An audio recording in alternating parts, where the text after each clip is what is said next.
भाई बहनों नमस्कार। आज मैं हाजिर हूँ आपके सामने लेकर एक कहानी। यह कहानी जातिवाद, जुल्म, शोषण, अत्याचार, अनाचार की सुलगती हुई दास्तान है। तो आइए सुनते हैं इस सुलगती हुई दास्तान को, जिसका शीर्षक है हवेली का सच। हाजिर है कहानी हवेली का सच। शीतनाथ देखने में सहज, सरल और शीलवान थे।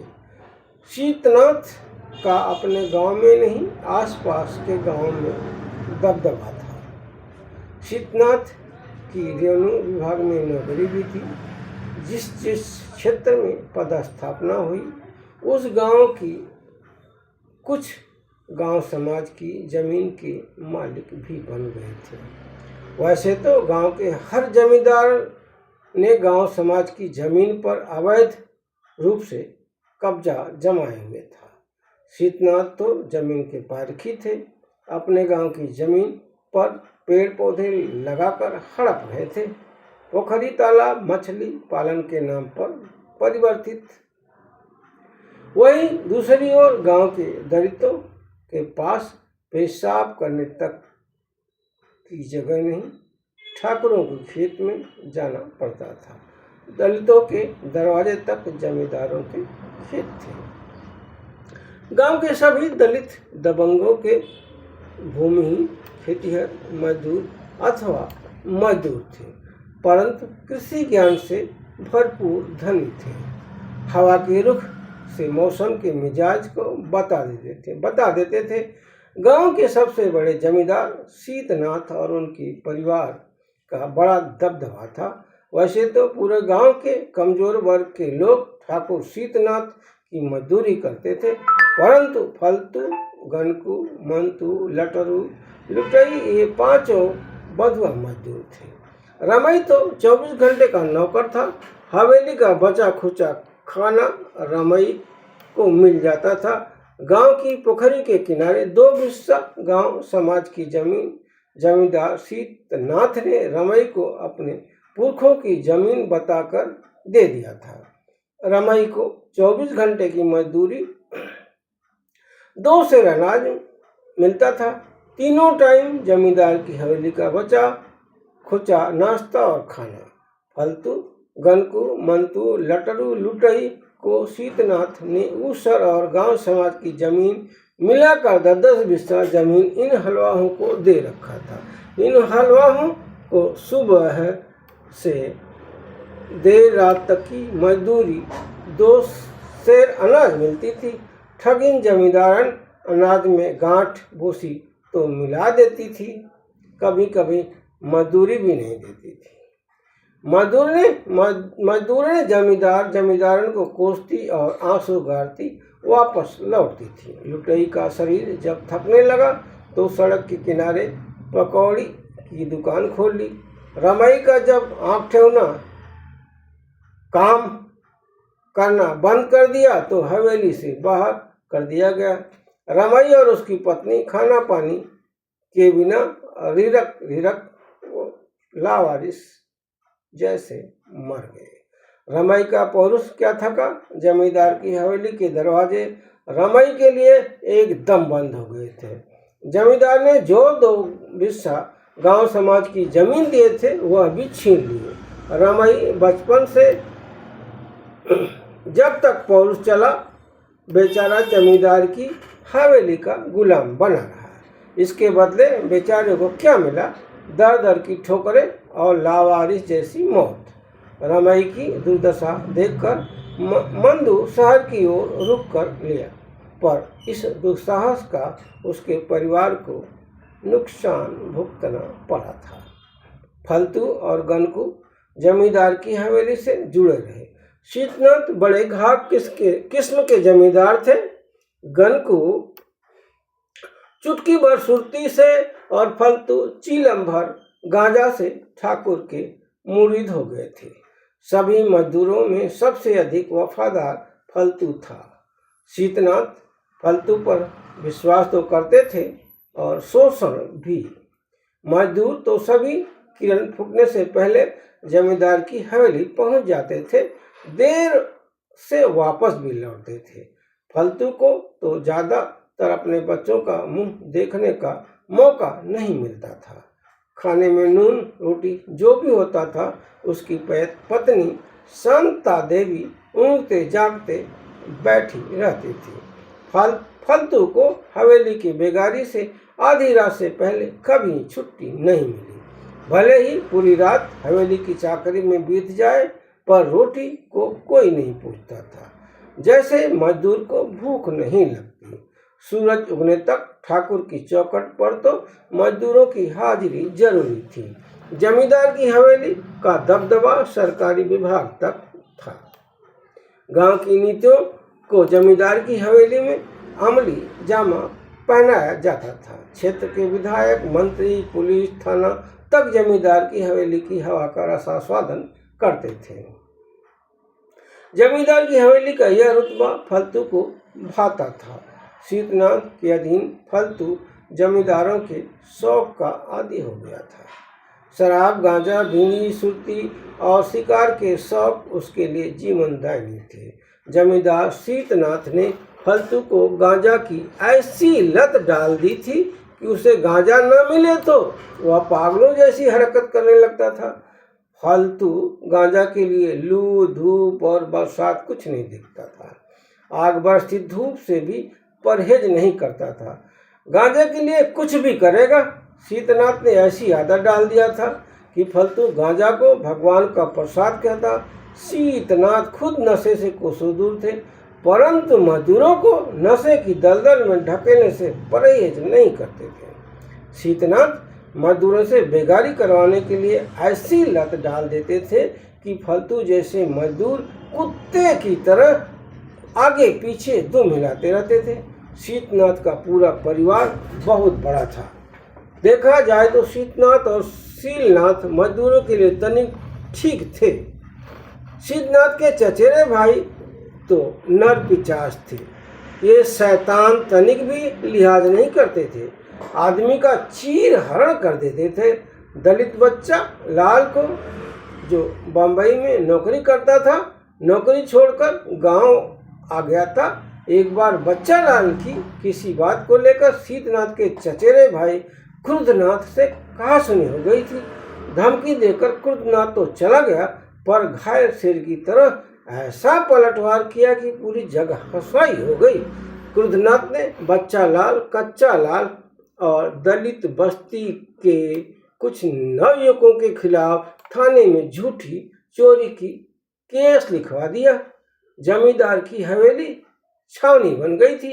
दलित बस्ती के बच्चा लाल और उसकी उम्र के कई जवानी की दहलीज पर पांव रख रहे लड़कों को पुलिस उठाकर जमींदार की हवेली ले गई। सभी लड़कों की हड्डियां पसलियां एक कर दी गई। क्रुद्धनाथ ने बच्चा और कच्चा की तनिक हाथ लफाकी, बच्चा और पसली एक कर दिए थे। क्रुद्धनाथ ने भी हाथ साफ किया था। बच्चा और कच्चा तनिक हाथ लफाक थे, पर डकैत नहीं थे। बच्चा का तो चोरी चकारी से कोई नाता नहीं था। पुलिस कुछ लोगों को जानवर की तरह जीभ में ठूस कर थाने की ओर चल पड़ी थी। रास्ते में बारी बारी से पुलिस डंडा बरसाती रही और रास्ते में उतार देती। पुलिस बच्चा लाल और कच्चा लाल को थाने ले गई और पुलिस वालों ने पानी पी पी कर मारे और गालियां देते। कहते, चमारों की देखो, बाबू साहब के घर में डकैती कर रहे हैं। जितनी बार कच्चा कहता, साहब हमने कोई चोरी नहीं की है, उतनी भयंकर मार पड़ती। आखिरकार मार कर पुलिस वालों ने बच्चा को अधमरा कर दिया। हार कर दोनों ने हामी भर लिया। मार कर यह भी कहलवा लिया कि चोरी का माल जमींदार की हवेली के पीछे की पोखरी में छिपा रखा है, जबकि पोखरी में 25 से 30 फुट गहराई तक पानी भरा था। पोखरी के किनारे बांस और पानी में बेशरम की भयंकर झाड़ियां थी। यह दलित शोषण अमानवीय कार्रवाई शीतनाथ के चचेरे भाई कृतनाथ और बरखानाथ और रतिनाथ के इशारे पर गांव के दलितों को डराने धमकाने का नाटक चल रहा था।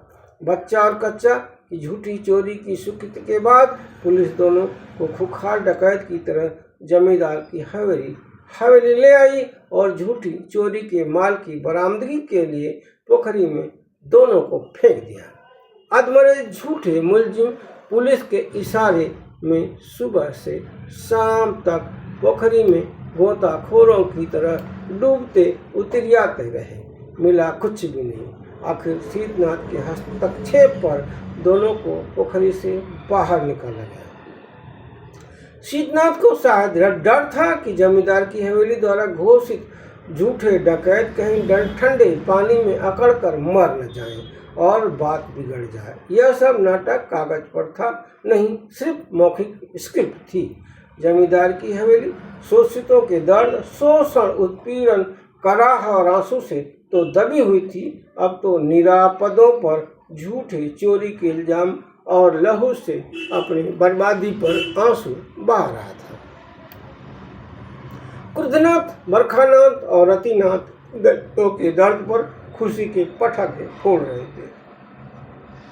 बच्चा और कच्चा को पुलिस पोखरी से बाहर निकालकर एक बार फिर धुलाई की और धुलाई के बाद हवेली के मुखिया के सामने हाथ जुड़वाकर बैठा दिया। इसी हवेली से गांव की नीति निर्धारित होती थी। गांव का प्रधान हमेशा सवर्ण रहा। इस गांव में कभी सवर्णों ने आवंटन होने ही नहीं दिया। हुआ भी तो लिपापोती, जिसकी वजह से गांव समाज की जमीन पर सवर्णों का अस्थायी कब्जा हो गया। दलित पनप कभी नहीं पाए और उनके मजदूर बने रहे। अगर कोई सिर उठाता पूरी तरह कुचल दिया जाता। इसके पहले रामीनाथ, खतवारू और कई भी लोगों के साथ ऐसे कांड हो चुके थे। बच्चा लाल के अत्याचार कोई नया नहीं था। बच्चा और कच्चा को पुलिस ने संकीर्ण अपराधियों की तरह बैठा रखा था। एक पुलिस वाले ने बच्चा को लात मारा और लुढ़क कर गिर गया। यही कच्चा का भी हाल हुआ। बच्चा संभल कर बैठ पाता तब तक पुलिस वाला कान ऐंठते हुए और भद्दी गालियां देते हुए बोला, मांग ले बाबू साहब से माफी, वरना जेल की चक्की जीवन पर पीसना पड़ेगा। बच्चा बोला, साहब किस बात की माफी? अपने गुनाह की माफी। पुलिस वाला बोला, जो हमने किया ही नहीं उस गुनाह की माफी कैसे मांग लो? बच्चा बोला, रात में तुम दोनों ने तो बाबू साहब की हवेली में चोरी करना कबूल किया था। साहब वह तो दरोगा साहब मार मार कहलाते। हमने तो जान बचाने के लिए कहा था। हमने कोई चोरी नहीं किया है। मैं अपराधी नहीं हूँ। अपराधी है तो बस मेरी जात का। साहब बच्चा बोला। इतने में कच्चा लाल बोला, साहब आप लोग भी जानते हो हमने चोरी नहीं किया है। हमें क्यों बलि का बकरा बना रहे हैं? मारना ही है तो उठाओ बंदूक, मार दो गोली, कर दो एनकाउंटर। अब दर्द बर्दाश्त नहीं होता। झूठ को सच साबित करने वालों की कहाँ कमी है? पूरा गांव पंचनामा पर दस्तखत कर देगा। चला दो गोलियां। पूरा गांव आप लोगों की बहादुरी के लिए सरकार से इनाम की सिफारिश भी करेगा। जमींदार की हवेली में पूरा गांव समाया हुआ था। कच्चा और बच्चा लाल के परिवार का रो रो कर बुरा हाल था। दलित बस्ती मुर्गे के बाड़ की तरह हो गई थी। यह सुलगती दास्तान आज़ाद भारत की है, जहाँ विज्ञान के युग में आदमी की पहचान उसकी शख्सियत से नहीं जाति से होती है। भला हो अंग्रेजी शासन का, जिसने अछूतों शोषितों को भी आदमी समझा। देश का संविधान धर्म ग्रंथ भारतीय संविधान ने तो दलितों आदिवासियों के जीवन में तो क्रांति ला दिया। संविधान के निर्माता विश्व रत्न डॉक्टर भीमराव अम्बेडकर शोषित दलितों के दैवी सत्ता प्रतिनिधि साबित हुए। भारतीय संविधान सभी देशवासियों को समानता का अधिकार देता है। इसके बाद भी दलित पर दमन जारी है। सोचिए परतंत्र भारत में क्या हाल रहा होगा। आदमियत विरोधी, मनुस्मृति उत्प्रेरित सवर्ण समाज और उसकी अंग्र पक्ष के लोग दलित शोषितों को गुलाम बनाए रखने की मानसिकता पर लगाम ही नहीं लगा पा रही है। बच्चा और कच्चा जैसे लोगों की हड्डियां तक चटकाई जा रही हैं। कितनों की आबरू लूटी जा रही है, कितनों की जान तक जा रही है। झूठे केस में बच्चा और कच्चा आधमरे हो चुके थे। कच्चा शहर में छोटी मोटी नौकरी करता था। वह जान बचाने के लिए शहर चला गया। खुद के बेटों की क्रिकेट टीम बनाने की ख्वाहिश लिए बच्चा लाल आधा दर्जन से अधिक बेटों का बाप बन चुका था। हर साल बेटा पैदा कर उसकी घरवाली भी भरी जवानी में दिन पर दिन बूढ़ी होती जा रही थी। बूढ़ी माँ को उम्र की बीमारी पूरी तरह तोड़ चुकी थी। कमाई का कोई ठोस जरिया भी नहीं था, बस मेहनत मजदूरी। ठाकुर शीतनाथ ने तो माफी दे दिया था, पर क्रुद्धनाथ, बरखानाथ, रतिनाथ और शीतनाथ के बड़े बेटे बंजय कुमार का डर था। बंजय कुमार तो इतना बदमाश था कि अपने ही परिवार के एक आदमी पर हवेली के पीछे की पोखरी में मछली पकड़ने के विवाद पर बंदूक तान दिया था। तो सोचिए शोषितों के लिए कितना खतरनाक था। इसलिए शीतनाथ की माफी के बाद भी खतरा टला नहीं था। कच्चा अपने बाप के शहर चला गया। बच्चा अपने जंबो परिवार को छोड़ कर कहीं न जा सकता था। वैसे भी पुलिस की मार के बाद 10-10 कदम ठीक से चल भी नहीं पा रहा था। पुलिस की मार ने उसके शरीर के पुर्जे को लहूलुहान कर हिला दिया था। बच्चा घोर आर्थिक संकट से गुजर रहा था। दवाई तक के पैसे नहीं थे। बच्चा की माँ और उसकी घरवाली के आंसू थमने का नाम नहीं ले रहे थे। अस्पताल में भर्ती कर इलाज करवाना बहुत मुश्किल था। हल्दी प्याज का लेप दोनों सास बहू करती। साल भर शुकर के तेल से पूरे बदन की मालिश कर धूप में सुला देती। यह सिलसिला साल भर से अधिक चला, पर कच्चा मौत के मुंह से निकलकर चलने फिरने लगा था। कच्चा लाल की बूढ़ी माँ आंसू पोंछते हुए कहती, बेटा, जिन दबंगों ने तुम्हें मौत के मुंह में झोंका है, उनका नाश होगा। जमींदारों की हवेलियां हम गरीबों के लिए तो कसाई के ठीहे जैसे हो गई हैं। पोथी पत्रा वाले आग में घी डालने से बाज भी नहीं आते। रूढ़िवादिता का जहर दिमाग में भरते रहते। मैं तो नहीं रहूंगी, पर दुनिया जमींदार की हवेली के सच पर थूं थूं करेगी। एक दिन जमींदार की हवेली का नाश हो जाएगा। दिया बत्ती जलाने वाला कोई नहीं होगा। भगवान के घर में देर है, अंधेर नहीं। बच्चा तो खुद की हवेली का सुख विलास करेगा।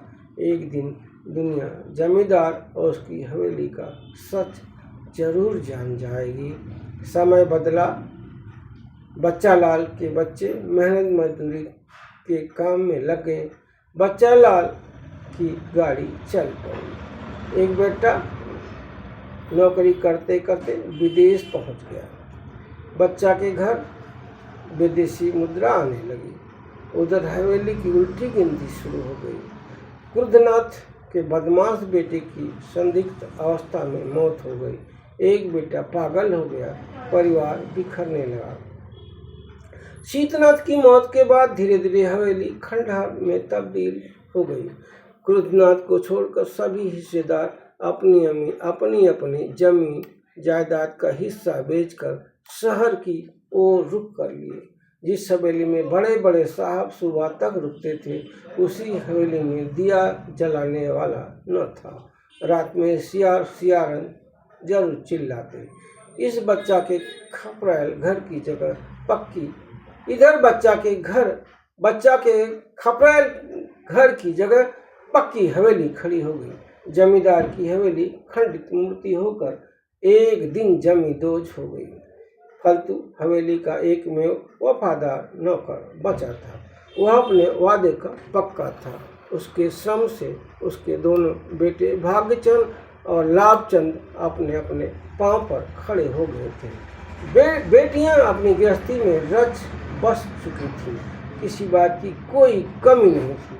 फालतू था कि हवेली से जुड़ा रहना चाहता था।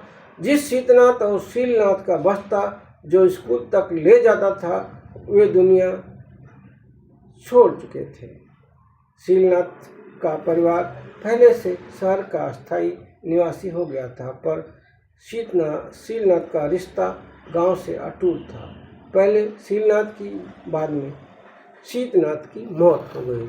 फालतू को तवज्जो देते थे। शहर में किसी ऊंचे पद पर काम करते थे। जब भी कभी शहर से गांव आते, हवेली से लेकर बाहर सरकारी सड़क तक एक से बढ़कर एक कारें खड़ी हो जाती। शायद इस गांव ने इतनी कार पहले कभी नहीं देखी थी। शीलनाथ का बड़ा बेटा मित्रनाथ तो फालतू की थाली की रोटी भी खा लेता था। इस व्यवहार के लिए हवेली के बड़े बूढ़े डांटते थे, परंतु शीलनाथ मुस्कुरा भर देते थे। कूल्हे के ऑपरेशन के बाद तो फालतू 1.5 टांग का हो गया था। वो और उसका पूरा कुनबा ईमानदार और निश्चल था। 1.5 टांग का होने के बाद भी उसका हवेली से मोह भंग नहीं हुआ था। अचानक एक दिन बूढ़ी हवेली के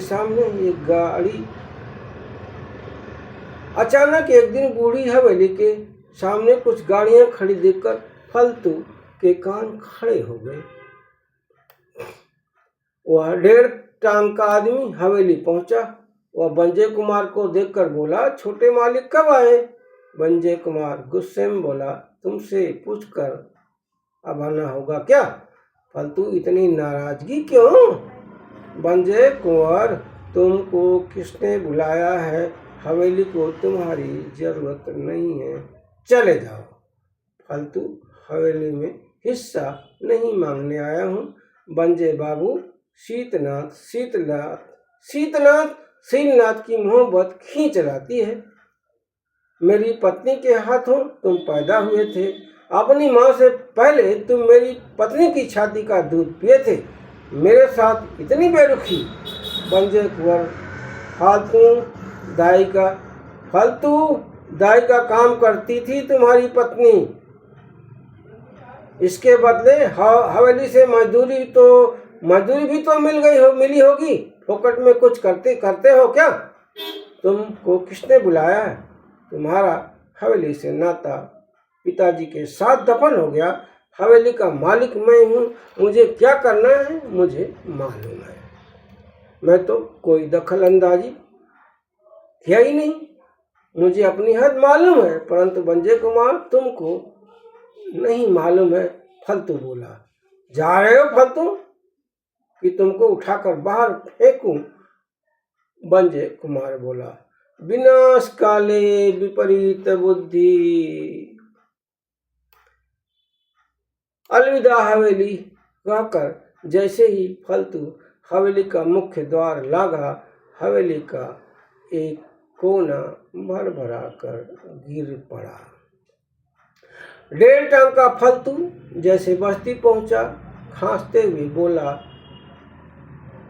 बच्चा बोला, क्या हुआ? फालतू भैया, हवेली में हिस्सा मिल गया क्या? बच्चू बोला, तुम्हारी अकल घुटने में आ गई है क्या बच्चुआ? मैं कोई जमींदार का वारिस हूँ कि हिस्सा मिलेगा? फालतू बोला। टांग पटकते हुए तो ऐसे जाते आते थे जैसे हवेली के तुम ही वारिस हो। यह वही हवेली है भैया जिस हवेली वालों ने मेरे शरीर के पोर पोर तोड़वा डाले थे। भैया जमींदार की हवेली से तुम्हें क्या मिला? यही न, अरमानों का कातला और पेट पर पट्टी बांधे कोलू के बैल की तरह काम करते रहने की सजा। और क्या? बच्चा बोला। भैया जिससे अपना समझते रहे उन्हें तुमने श्रम और पसीने से पोष कर कहाँ पहुँचा दिया। वे पूरी मजदूरी भी कभी नहीं दिए। तुम गरीबी के दलदल में फंसे रहे। वे षड्यंत्र रचते रहे, भर पेट रोटी तक नहीं खा सके। उन्हें डर था और आज भी है कि कमेरी दुनिया के लोगों का पेट भर जाएगा, कमेरी दुनिया के लोगों को भर पेट खाना मिलने लगेगा, इनकलाबी हो जाएंगे। खैर खून पीने वालों के बुरे दिन आने लगे हैं, पर शोषितों को भी अपने हक के लिए छाती तानना पड़ेगा। भैया समझा करो, ये ठग वारिस बनाने वाले नहीं हैं। बच्चा बोला। मैं क्या वारिस होऊंगा? जो है उनको ही उनका पाप मुबारक हो। फालतू बोला। बच्चा बोला, पाप मुबारक हो? भैया तुम्हारी बात सुनकर कलेजा को ठंड मिली। फालतू, जैसी करनी वैसी भरनी। अरे वाह भैया, क्या कहावत कह दिया, जैसी करनी वैसी भरनी। संविधान के परचम लहराए रे भैया, शोषकों के दिन लग जाएंगे रे भैया, अब अच्छे दिन आएंगे रे भैया। बच्चा कह कर गा रहा था, पागलों की तरह खुशी में नाच रहा था, गा रहा था पागलों की तरह खुशी में। भाई बहनों, यह कहानी हवेली का सच कैसी लगी आप अवश्य बताएं, अपने कमेंट में लिखें। मेरे कहानी को शेयर करें, फॉलो करें, मेरे चैनल को आप अपना समर्थन दें। आपका समर्थन ही मेरे मनोबल की वृद्धि में सहायक होगा। फिर एक और कहानी लेकर हाजिर होता हूँ। तब तक के लिए धन्यवाद।